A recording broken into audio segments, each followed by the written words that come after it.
নমস্কাৰ, মই ঋতুৰাজ। টাইম এইটৰ দৰ্শকসকলৰ বাবে এই মুহূৰ্তত লৈ আহিছোঁ এটা ডাঙৰ খবৰ, কিয়নো এতিয়া দেখিবলৈ পোৱা গৈছে ৰাজ্যজুৰি বাংলাদেশী খেদা অভিযান আৰম্ভ হৈছে আৰু বাংলাদেশী খেদা অভিযানত অসম আৰক্ষী তৎপৰ হৈ পৰিছে।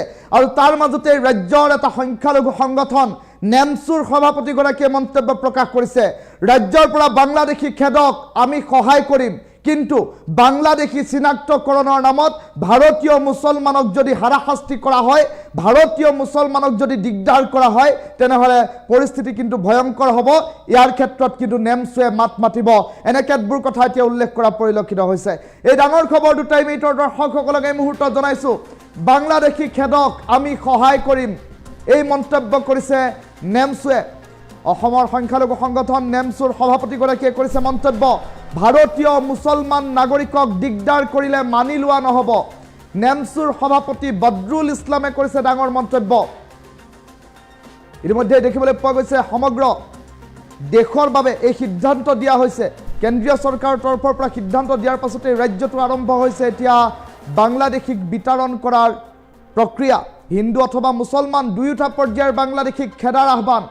বহু মুছলমান লোকৰ নাম বানান ভুল হৈ থকাৰ বাবে তেওঁলোকক প্ৰশাসনে বাংলাদেশী নসজাবলৈ আহ্বান জনালে নেমচুৰ সভাপতিগৰাকীয়ে। বাংলাদেশী খেদক আমি সহায় কৰিম বুলি এতিয়া নেমচুৰ সভাপতিগৰাকীয়ে মন্তব্য প্ৰকাশ কৰিছে। বাংলাদেশী খেদাৰ নামত মুছলমান ভাৰতীয় নাগৰিকক যাতে হাৰাশাস্তি কৰা নহয়, তাৰ বাবে এতিয়া পুনৰবাৰ সকিয়নি প্ৰদান কৰিলে নেমচুৰ সভাপতিগৰাকীয়ে। ভাৰতীয় মুছলমানক বাংলাদেশী সজাই হাৰাশাস্তি যদিহে কৰা হয়, তেনেহ'লে সেই কাৰ্য মানি লোৱা নহ'ব। হিন্দু অথবা মুছলমান দুয়োটা পৰ্যায়ৰ বাংলাদেশীক খেদাৰ আহ্বান কৰিলে নেমচুৱে। আৰু বহু মুছলমান লোকৰ নাম বানান ভুল হৈ আছে, আৰু বানান ভুল হৈ আছে, আকাৰ ইকাৰ তেওঁলোকৰ ভুল হৈ আছে। তেওঁলোকৰ কিন্তু পিতৃ ভাৰতীয় অথবা মাতৃ ভাৰতীয়, কিন্তু তেওঁলোকৰ নাম ভুল হৈ থকাৰ বাবে তেওঁলোকৰ নাম নাই।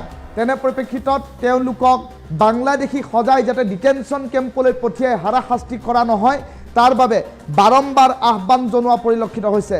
এটা ডাঙৰ খবৰ এই মুহূৰ্তত টাইম এইটৰ দৰ্শকসকলক জনাই আছোঁ, বাংলাদেশী খেদক আমি সহায় কৰিম বুলি কৰিলে মন্তব্য নেমচু সভাপতি বদৰুল ইছলামে। আৰু নেমচু সভাপতি বদৰুল ইছলামে সমান্তৰালকৈ আন এটা মন্তব্য কৰিছে, বাংলাদেশী চিনাক্তকৰণৰ নামত যদিহে ভাৰতীয় মুছলমান নাগৰিকক হাৰাশাস্তি কৰা হয়, তেনেহ'লে তাৰ বিৰুদ্ধেও নেমচুৱে মাত মাতিব বুলি কৰিছে মন্তব্য।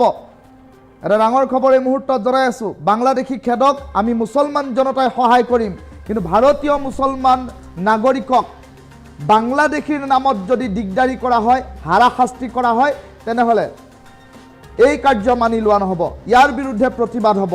ৰাজ্যৰ পৰা বাংলাদেশী বিতৰণ সন্দৰ্ভত নেমচু সভাপতি বদৰুল ইছলামে কৰিছে এই ডাঙৰ মন্তব্য।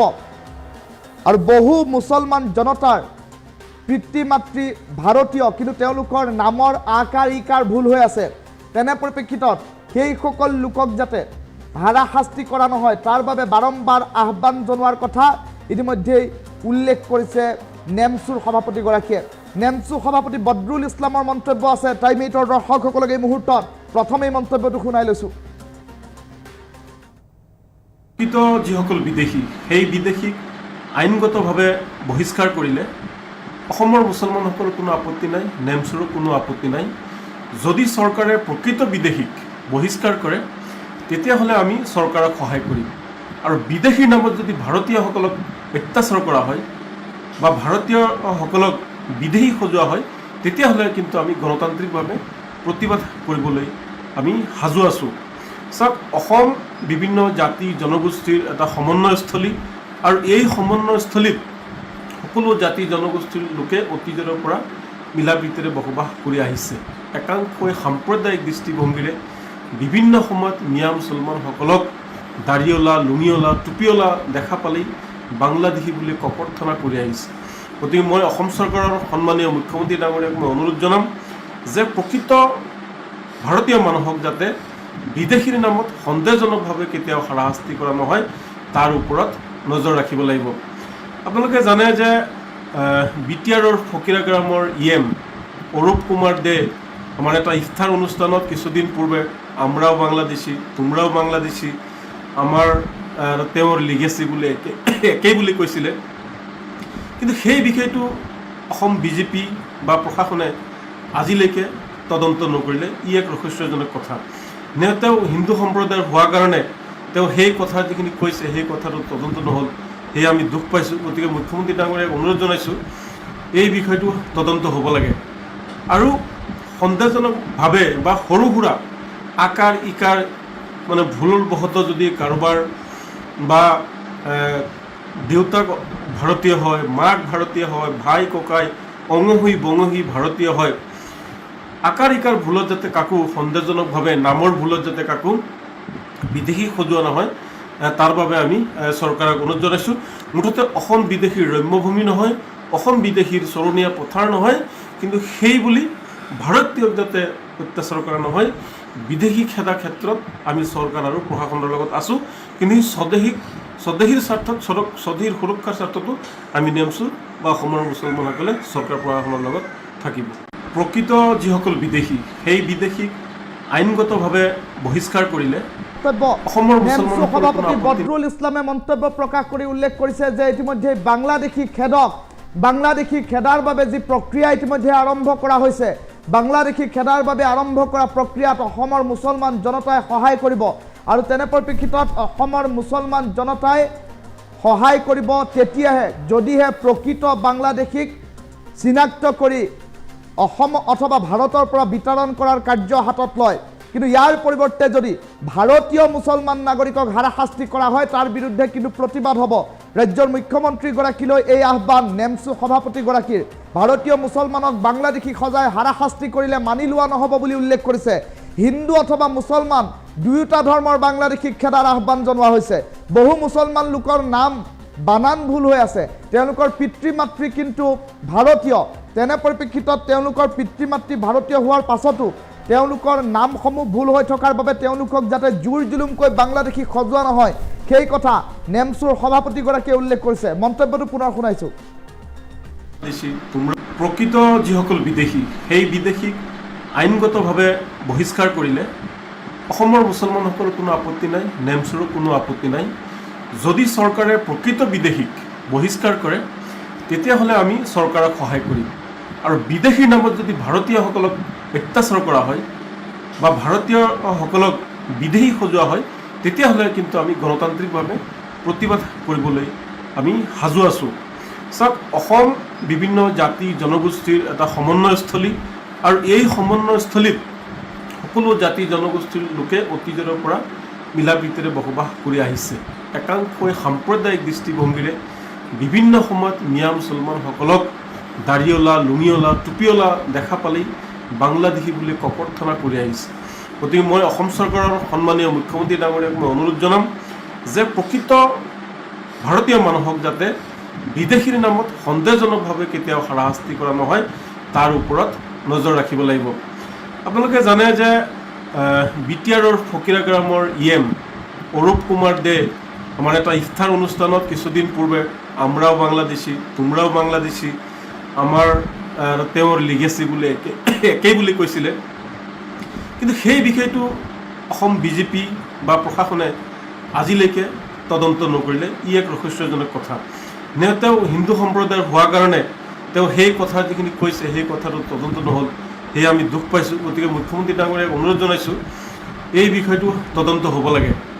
আৰু সন্দেহজনকভাৱে বা সৰু সুৰা আকাৰ ইকাৰ মানে ভুলবশতঃ যদি কাৰোবাৰ বা দেউতাক ভাৰতীয় হয়, মাক ভাৰতীয় হয়, ভাই ককাই অঙহী বঙহী ভাৰতীয় হয়, আকাৰ ইকাৰ ভুলত যাতে কাকো সন্দেহজনকভাৱে নামৰ ভুলত যাতে কাকো বিদেশী সজোৱা নহয়, তাৰ বাবে আমি চৰকাৰক অনুৰোধ জনাইছোঁ। মুঠতে অসম বিদেশীৰ ৰম্যভূমি নহয়, অসম বিদেশীৰ চৰণীয়া পথাৰ নহয়, কিন্তু সেই বুলি ভাৰতীয়ক যাতে অত্যাচাৰ কৰা নহয়। বিদেশী খেদা ক্ষেত্ৰত আমি চৰকাৰ আৰু প্ৰশাসনৰ লগত আছোঁ, কিন্তু স্বদেশীৰ স্বাৰ্থত স্বদেশীৰ সুৰক্ষাৰ স্বাৰ্থতো আমি নেমছোঁ বা অসমৰ মুছলমানসকলে চৰকাৰ প্ৰশাসনৰ লগত থাকিব। প্ৰকৃত যিসকল বিদেশী সেই বিদেশীক আইনগতভাৱে বহিষ্কাৰ কৰিলে অসমৰ মুছলমানসকলৰ কোনো আপত্তি নাই, নেমছুৰো কোনো আপত্তি নাই। যদি চৰকাৰে প্ৰকৃত বিদেশীক বহিষ্কাৰ কৰে তেতিয়াহ'লে আমি চৰকাৰক সহায় কৰিম। আৰু বিদেশীৰ নামত যদি ভাৰতীয়সকলক অত্যাচাৰ কৰা হয় বা ভাৰতীয়সকলক বিদেশী সজোৱা হয়, তেতিয়াহ'লে কিন্তু আমি গণতান্ত্ৰিকভাৱে প্ৰতিবাদ কৰিবলৈ আমি সাজু আছোঁ। চাওক, অসম বিভিন্ন জাতি জনগোষ্ঠীৰ এটা সমন্বয়স্থলী, আৰু এই সমন্বয়স্থলীত সকলো জাতি জনগোষ্ঠীৰ লোকে অতীজৰে পৰা মিলা প্ৰীতিৰে বসবাস কৰি আহিছে। একাংশই সাম্প্ৰদায়িক দৃষ্টিভংগীৰে বিভিন্ন সময়ত মিয়া মুছলমানসকলক দাড়িঅলা, লুঙিঅলা, টুপিঅলা দেখা পালেই বাংলাদেশী বুলি কপৰ্থনা কৰি আহিছে। গতিকে মই অসম চৰকাৰৰ সন্মানীয় মুখ্যমন্ত্ৰী ডাঙৰীয়াক মই অনুৰোধ জনাম যে প্ৰকৃত ভাৰতীয় মানুহক যাতে বিদেশীৰ নামত সন্দেহজনকভাৱে কেতিয়াও হাৰাশাস্তি কৰা নহয়, তাৰ ওপৰত নজৰ ৰাখিব লাগিব। আপোনালোকে জানে যে BTRৰ ফকীৰাগ্ৰামৰ EM অৰূপ কুমাৰ দে আমাৰ এটা ইফতাৰ অনুষ্ঠানত কিছুদিন পূৰ্বে আমৰাও বাংলাদেশী, তোমৰাও বাংলাদেশী, আমাৰ তেওঁৰ লিগেচি বুলি একেই বুলি কৈছিলে। কিন্তু সেই বিষয়টো অসম বিজেপি বা প্ৰশাসনে আজিলৈকে তদন্ত নকৰিলে। ই এক ৰহস্যজনক কথা। তেওঁ হিন্দু সম্প্ৰদায়ৰ হোৱাৰ কাৰণে তেওঁ সেই কথা যিখিনি কৈছে সেই কথাটো তদন্ত নহ'ল, সেয়ে আমি দুখ পাইছোঁ। গতিকে মুখ্যমন্ত্ৰী ডাঙৰীয়াক অনুৰোধ জনাইছোঁ, এই বিষয়টো তদন্ত হ'ব লাগে। আৰু সন্দেহজনকভাৱে বা সৰু সুৰা আকাৰ ইকাৰ মানে ভুলবশতঃ যদি কাৰোবাৰ বা দেউতাক ভাৰতীয় হয়, মাক ভাৰতীয় হয়, ভাই ককাই অঙহী বঙহী ভাৰতীয় হয়, আকাৰ ইকাৰ ভুলত যাতে কাকো সন্দেহজনকভাৱে নামৰ ভুলত যাতে কাকো বিদেশী সজোৱা নহয়, তাৰ বাবে আমি চৰকাৰক অনুৰোধ জনাইছোঁ। মুঠতে অসম বিদেশীৰ ৰম্যভূমি নহয়, অসম বিদেশীৰ চৰণীয়া পথাৰ নহয়, কিন্তু সেই বুলি ভাৰতীয়ক যাতে অত্যাচাৰ কৰা নহয়।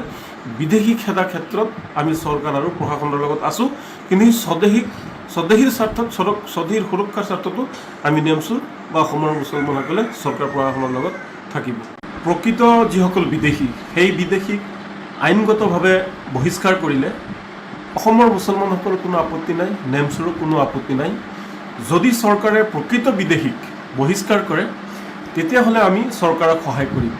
আৰু বিদেশীৰ নামত যদি ভাৰতীয়সকলক অত্যাচাৰ কৰা হয় বা ভাৰতীয়সকলক বিদেশী সজোৱা হয়, তেতিয়াহ'লে কিন্তু আমি গণতান্ত্ৰিকভাৱে প্ৰতিবাদ কৰিবলৈ